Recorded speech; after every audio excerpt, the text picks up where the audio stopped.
Yeah, so my free paper is comparison of peer MMP with Shermer's test in OSD in formulation of a treatment algorithm. All of us know that OSDs are common and inflammation is most of the time present. And most of the tests which are used for OSD like Shermer's, T-BERT, and staining, they have their own fallacies. We also know that epithelial stress leads to raise in MMP, especially MMP9, and MMP9 in moderate to severe OSD has shown to follow the clinical findings also. So this study was basically to address the gap in knowledge by attempting to establish MMP9 as an alternative or adjuvant to Shermer's test. And also this may lead to a newer management protocol using early anti-inflammatory therapy. So aim was to correlate the tier levels of MMP9 with Shermer test in patients with OSD and evaluate the status of patients on follow-up after treatment with lubricants, steroids, and anti-inflammatory therapy. So since it was a pilot study, we took 100 eyes for evaluation, and all consecutive symptomatic OSDs were included. All patients with situations where which could affect TFL were excluded, as explained. All patients underwent Shermer test and MMP estimation at the start of the study and Shermer test at the end of study at 6 months. Subgroups were made based on Shermer test as mild, moderate, severe, based on the DUCE 2007 criteria. And since we also know that this study, Sabarsky and O'Brien, they established the upper level of MMP9 as normal as 40 nanogram per ml.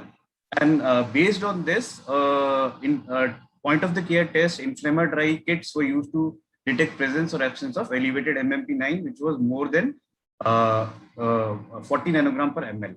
So this is how the test was done. The steers were taken and 2 lines represented a positive test. So patients divided into positive, which were group 1 or negative based on MMP9. And all patients also were evaluated on OSS ranging from 0 to 4, 0 being no symptoms and 4 being severe symptoms.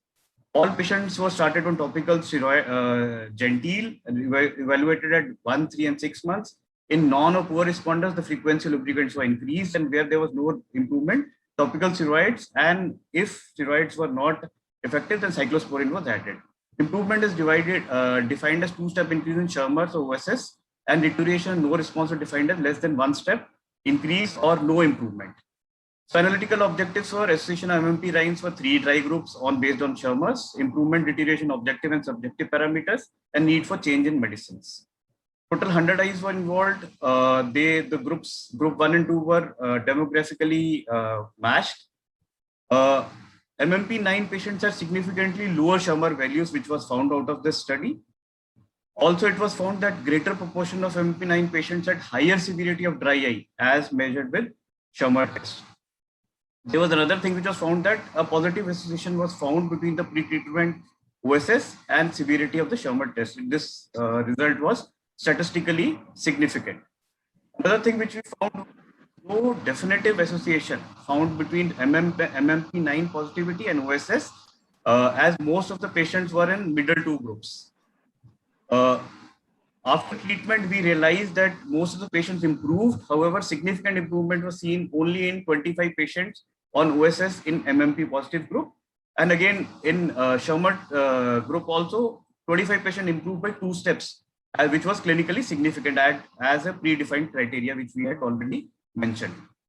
In MMP negative group, most of the patients improved clinically. However, significant improvement was seen in almost 46% of the patients in Shermer's values, as well as 45% in the OSS values. Most patients improved, but clinically significant was seen in these 2 groups only. And once we started the medication, we realized 15% of patients in MMP positive groups needed addition of supplement in the form of cyclosporin and steroids, whereas only 3% patients in MMP negative groups needed additional steroids or cyclosporin.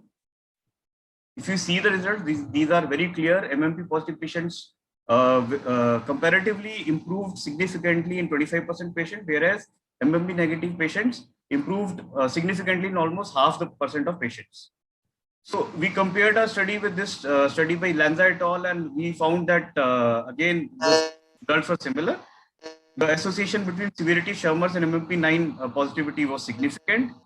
There was a positive association between pre-treatment OSS and tumor test, but no association between MMP9 positivity and pre-treatment OSS. This goes on to suggest that seemingly asymptomatic patients can be treated based on MMP9 positivity only.